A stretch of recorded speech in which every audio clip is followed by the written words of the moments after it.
People pay good money to see this movie.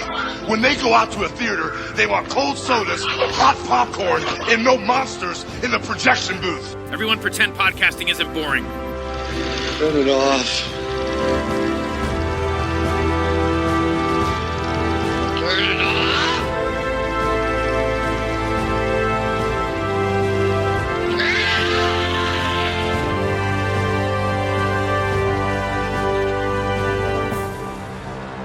Hey folks, welcome to a special episode of The Projection Booth. I'm your host, Mike White. On this episode, I'm talking about the movie Forelock. That's F-O-R-E-L-O-C-K. It's not the fourth in a film series about locks.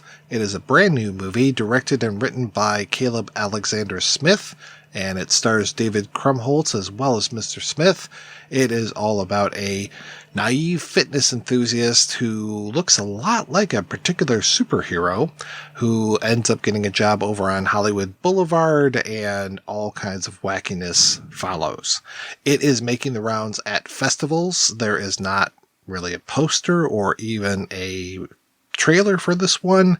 And as those roll out, I will definitely be updating folks on where they can see Forelock. I had a lot of fun with this, and I was super happy to talk with Mr. Smith and especially Mr. Krumholtz, because I've been watching him since he was in Addams Family Values, so kind of watched him grow up through the magic of the movies. Thank you so much for listening, and I hope you enjoy this interview. Mr. Smith, I'm not that familiar with your work. Can you tell me a little bit more about how you got involved in filmmaking, and especially how you came to be a writer-director? I moved to Los Angeles after college, where I studied film, and it was very much my intention to be a writer and director. And when I landed in LA, what actually got going a little bit more was acting. So I've acted on a lot of TV stuff, network TV stuff, but all the while I was pursuing writing and directing. I wrote and directed a micro-budget film 8 or 9 years ago that made a little micro splash, but that did get me representation, and I optioned some scripts, sold some things, got very close to a few projects before Forelock, actually. It does seem like I'm new to the scene, and I am in a way as a writer-director, but also I've been pursuing it for a very long time. And how did you and Mr. Krumholtz meet? He was the right person for the role of Randy, and when the first time we met was over Zoom after we sent him the script. And within the first 5 minutes of talking to him about the story and the project, it was obvious that this is the guy. But despite the fact that he lives in New Jersey now and I'm from New Jersey, we hadn't actually met before this project. How did Forelock get going? Where did the idea come from, and how did it actually get made? I was in LA, new to LA. Like many people, I needed a side hustle and a side gig. And what people kept saying to me, mostly ironic, although some not, was, well, you look just like Superman. You should put on spandex, go to Hollywood Boulevard, and take pictures of tourists and get tips. And that idea stuck in my craw for a very long time. And as I was writing other projects, and some things were selling, some things weren't, I had this idea over time that I was holding back a little bit, and I wasn't writing something personal. I wanted to do something that was based off of my own experiences. So that's when I wrote Forelock, about this guy who, it's a flip of me, where he doesn't want anything to do with movies. He moves out to be a personal trainer, and he falls into this kind of bizarro entertainment world. But yeah, I started a production company with my wife, and we got very lucky, frankly, to have the steam going and the financing and everything. Fortunately, everyone really connected with the script and the story. Yeah, but did you think of the script the first time you saw it? I'd never read anything like it, and right away I thought, this is wildly unpredictable. Didn't really know where it was heading, and that's always a relief. He didn't tip the nose or tip the hat or any kind of clue as to where this was heading. And then all the way till the very, very end of the film, it's like, oh, okay. And I love that the film didn't satisfy any trope that has been long established with films like these. Does the mystery get solved, or does it deepen, or it didn't matter? This is a comedy mystery romp adventure action thing, and it's a hybrid thing, and it's beautiful. I also just felt the writing was just super honest and also very informed. from a very relatable place of resent towards Hollywood, towards Los Angeles, towards big business, corporations. I felt it was just very honest and brutally honest about all that. And so it was a breath of fresh air. I was charmed by it. It was quirky and weird and out there. And I don't get opportunities to play roles like this very often. Bold, scheming, lying, cheating guys who are fun to watch because they're headed for the inevitable crash. And I really jumped at the chance to play a role like this. And his voice was so succinct in what Caleb wrote. It was a no-brainer. Yeah, how was that kind of finding your inner Ratso Rizzo to play next to Joe Buck here? He's always been there. It's been in my grab bag for a while. And I've brought versions of that out into other characters where I felt it wasn't egregious to do. But this one was just like the full on, there was no rules. There are no rules. And that was the other thing was Caleb, as a director, was kind enough to give me a lot of rope to just play with just how deviant and devious Randy was. And it wasn't something that I had to invent, but it was something I got the chance to really expand on. And it was a lot of fun. A lot of fun. I was going to ask, was there a lot of room for play as far as the characters that you guys are playing, or were you pretty strict to the script? I think both, wouldn't you say? The movie doesn't have to be 2.5 hours long, though. And there is a longer edit of this film that has all those playful things, but ultimately what you're seeing is mostly what was written, with the exception of a couple moments. And obviously you've written, you've produced, you've done a lot of things. I can't tell you just acting because, again, your career spans decades now, which is wonderful. But how is that for you, playing the role of both executive producer and one of the stars of the film? I'm so grateful that they said yes when I said, hey, I want to produce this thing too. I want to be hands-on. I had a sense it might have been needed. I'm at a point, it's the strangest thing, man. I'm at a point where I do find myself sometimes being the most experienced person on a set in terms of filmmaking, and sometimes by far. I knew this was Caleb's first film. Or first film as a solo director. I knew that there were a lot of people experiencing their first go at indie filmmaking, guerrilla filmmaking, if you will. And so I've had experience doing all those things, and I've seen things go wrong, and I've seen miracles happen, and I would have been frustrated to not be able to share those experiences or share the knowledge that I've gained from those experiences of the stuff, what to do, what not to do. And they were kind enough to listen. And I love producing. Producing is like party planning. It's like putting together a wedding where you're very concerned about what your guests are going to think. It's not so much about what the host wants. It's ultimately it's what the guests are going to walk away with. And I love that attack. It's a lot of fun and a natural fit for me. So just grateful to have had the opportunity. How was it for you being the writer, the director, and in front of the camera for 50, 60, 80% of the time? That must have been a little difficult. It was made more difficult by the spandex. Part of the joke of the script is keeping this poor guy in that suit as long as possible. And I was obviously talking a lot on set. I was losing my voice sometimes, overhydrating, had to go to the bathroom. It was a whole thing of undoing the zipper, redoing the mic every single time. So it had its practical difficulties, but ultimately anyone who gets the opportunity I did is extremely fortunate to tell a story that is very personal. It's not based on me, really. The character is quite different from me, but it's a very personal story that no one else was going to make. No one else was going to write it or direct it. So I try to have fun with it. It's not always fun. Sometimes, like David said, it's filmmaking, and indie filmmaking particularly is difficult because of the time constraints. And we did have a pretty healthy budget, actually, by indie standards, but it's still difficult. And shooting in LA, can be a little bit of a nightmare, which is extremely sad. But that is the truth of the matter. Besides for the tax incentive and all that kind of stuff, there's a whole other smorgasbord of issues around that we dealt with, some of those, and we got through it.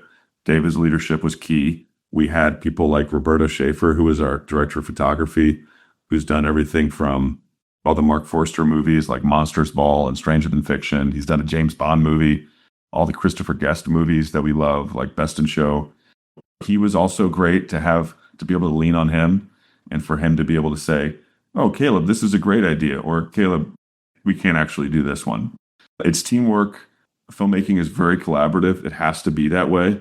And fortunately, I had people who believed in the vision, but were also able to disagree when the time came, because those times do come. And everyone pitched in, and I'm really pleased with the result. Tell me a little bit more about your crew. You mentioned your DP, and I'm curious how the rest of your folks came together. It's kind of like you hire the department heads and then let them do their thing. Roberto hired Jim Planette, who is a very famous scaffer, one of the few famous scaffers probably, Gentleman Jim Planette. He's done everything from E.T. to Braveheart to Ocean's 11. He's in his mid-80s. His energy level is off the charts. He's an incredible resource. And I'm not kidding when I say he had more energy than I did on our overnight shoots. He truly did. So we were really spoiled with an incredible crew. For me, it was just talking to department heads, making a choice, and then letting them do their thing. Can you talk a little bit about the post process on this? The post process was interesting because I had my first child in the middle of it, actually. So I had a cut of the movie. I felt pretty good about it. I stepped away to be there for the birth of my son and be there for those first several months. And when I came back to the movie, it was like I just had this whole new perspective on cutting. And that's where David came in into the editing booth, helped out, tried to show the movie to a lot of different people. We took our time with it because we didn't have any external deadline. So we were able to really test it out over and over. And the response so far has been pretty positive about the movie. And I think a big part of that is the fact that we were able to take some time in post-production and really get it right. The jokes are really tight. And I was curious if you had many test screenings in order to get that material so tight and so well worked out. There were a few like official kind of things that we did, but a lot of it was just having new groups of people every weekend to my house to watch the movie. People who knew nothing about it, and just gauging their reaction. We do that on Saturday and then spend the next week editing, have a different group come in the following Saturday, get their reactions. So it was just a lot of that. And I think for a comedy, it's necessary because it is so much about the rhythm and about trying to cut extraneous things when necessary, but also knowing when to let a moment be a moment. There's no such thing as perfection with this kind of thing, but it's an intuitive led process. And yes, thank you to everyone out there who saw a cut of the movie and weighed in. Have you had your premiere? Yep. We premiered in Austin at the Austin Film Fest. We were opening night, and it was a raucous response. Is probably the best way to describe it. I'm just, very grateful and humbled by the response in the room, the response afterwards. We're starting to get the early reviews and that kind of thing. And it's been awesome. Letterboxing, the funny quips that people have about the movie. Someone commented, "This is a big himbo movie," which I really like that comment actually, because it is. So we had our premiere. We have some more stuff upcoming as well that's in the works. Hopefully we'll be able to announce soon. What was it like for you guys to see this with an audience for the first? It speaks to the communal experience of theater viewing that seems to be lost. But the wonderful thing about more comedies being made, right? We were in this dry spell of comedies for a very long time. Certainly studios stopped making comedies, and they seem to be making more now. They're reinventing it. And that's kind of the nature of comedy, right? Like there's some bumps in the road of what's funny, what works, what doesn't. But I think comedy is, you don't want to laugh if you laugh in your house alone, and no one's around to hear you laugh, did you really laugh? Whereas in a theater, it's this communal, joyful experience. And so it's nice to see a comedy in theaters, and it's nice to be in that comedy and watch people laugh at my work. And, it's a bit of a party. And so it was great. It was a great feeling. You worry about these things, right? They're your little baby. You pour your heart and soul into a very sort of precious egg, right? That you can't drop, and you got to be really gentle with. And so you worry, like, how is the egg going to play? And is it going to come out scrambled, or is it still going to be intact? And our little egg was really beautifully received. Everybody got everything. Like, no one missed a beat. And everyone was surprised by the twists and turns. And everyone was very engaged from the beginning to the end. It's exactly what you want. So couldn't have gone better. You're talking about seeing comedies in the theater, which I completely agree with. You feed off of that energy. The last must-see in a theater movie that I saw also had you in it, which was Oppenheimer. Talk about a difference of scope and scale between Oppenheimer and Forelock, but genre and tone, yeah. Nothing funny about that movie. I'm an 80s kid, right? So it was 2 movies a weekend with my dad, who didn't know what else to do with me. He had custody of me on the weekends. And he was like, all right, let's see whatever's out. He took me to some crazy movies, nothing too scary and nothing too violent. But I saw pretty much every 80s comedy. And that is such a romantic thing. And it shouldn't be nostalgic. It should still be happening and developing and evolving now.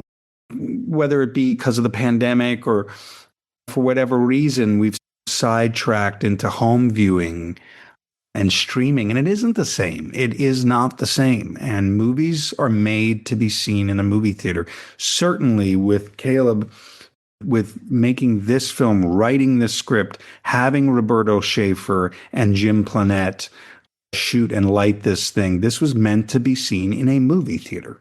And it plays beautifully at home, sure. Movies are meant to be seen on a large screen with people around you. The movie's funnier if you're not laughing alone. When you're talking about nostalgia, and there are elements of Forelock that really speak to me as far as screwball comedy. So much of the scene in the house, that big set piece of the house, he's upstairs, you're downstairs, you're outside, he's upstairs.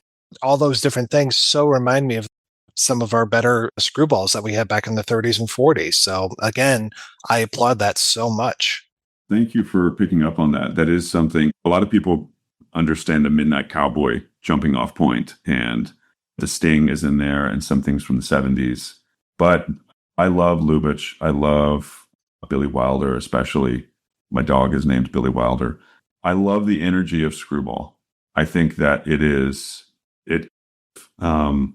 I know the Coens have some of that especially the first half of their career.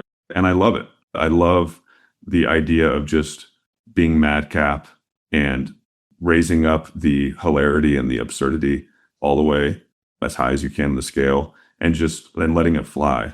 I didn't want to be too cool for school with this movie and hold back. I just wanted to let it be zany. And I think that's reflected in the colors and like the bold saturation, these primary red, blues, and yellows. And I think it's reflected in the setups and the payoffs and in the performances too. And one of the funniest lines in the movie is in the bathroom of that house.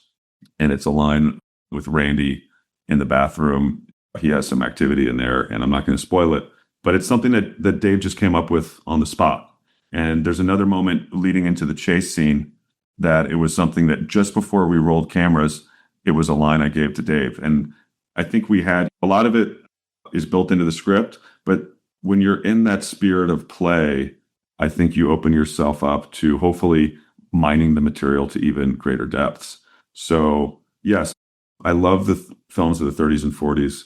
And if there's just a little bit of that energy in Forelock, I'm very proud. No, you can't beat Wilder. And I think Lubitsch a lot of his stuff is less seen, but Ninotchka and all these things where it's about, I like mix-up humor. It's a really silly thing, but when it's pulled off, it's so satisfying that they think you're supposed to be X and you're actually Y. People get their wires crossed and there's confusion. It's silly stuff, but hopefully it does get at our shared humanity. and we're all a part of this human struggle together. To kind of pick up on David's egg metaphor from before, I know the chicken is hatched, but now you have to nurture it. Now you have to get this movie out there, get more people seeing it. You talked about getting it out to different festivals, different events and things. But past that, do you have your next idea? Do you know where you're going to go after this one? I'm always writing, and I have something that I'm zeroing in on. I can't say too much about it because it's just at such a nascent stage. But yeah, we're happy to be promoting Forelock. I think we're probably looking at some more festivals and doing it that way because we do love the audience groundswell and building this buzz. And then we would hope for it to be released next year, maybe next spring or so. We'll see about the details on that. And then, yeah, the idea is to just get the band back together and make another one. David, how about yourself? I know you are always working. Where are you going to be up next? I'm in that Supergirl movie coming out. Yeah, June 26, 2026. 62626. That's going to be very exciting. I've never been in a superhero film before. This is not a superhero film, but it's just following me, the whole Superman thing. And so now, yeah, I play Supergirl's father. I'm Zor-El, brother of Jor-El. Bradley Cooper's brother, as has been established in the Superman film, which makes sense. It's very exciting. I got a couple other things. Hopefully a horror film I made last year, an A24 horror film will find its way to theaters, and a couple other things in the works. So it's plugging along as I've done for a long time, and I'm just super grateful to still be alive, frankly. I'm glad you are as well. Gentlemen, thank you so much for your time today. This was so great talking with you. I'm very honored to make your acquaintance. Thank you, Mike. Thank you, Mike. Thank you so much.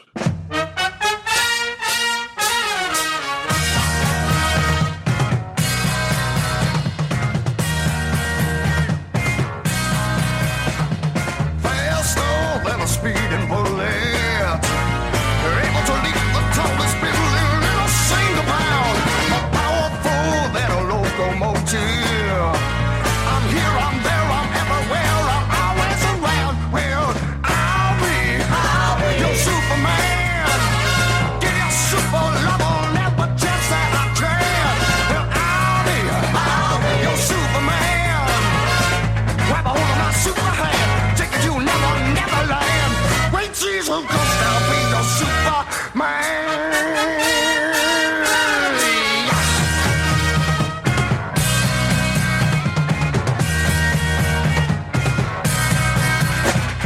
If you're a damsel in distress now, hop inside my phone booth and I will change for you. But if you're a devil in distress now, my little X-ray eyes will see right through ya. But my name is Superman. Give you all the super loving that I can. Well, I'll be your Superman. Take a hold of my super hand, take you ever land. Great trees of ghost, I'll be your Superman.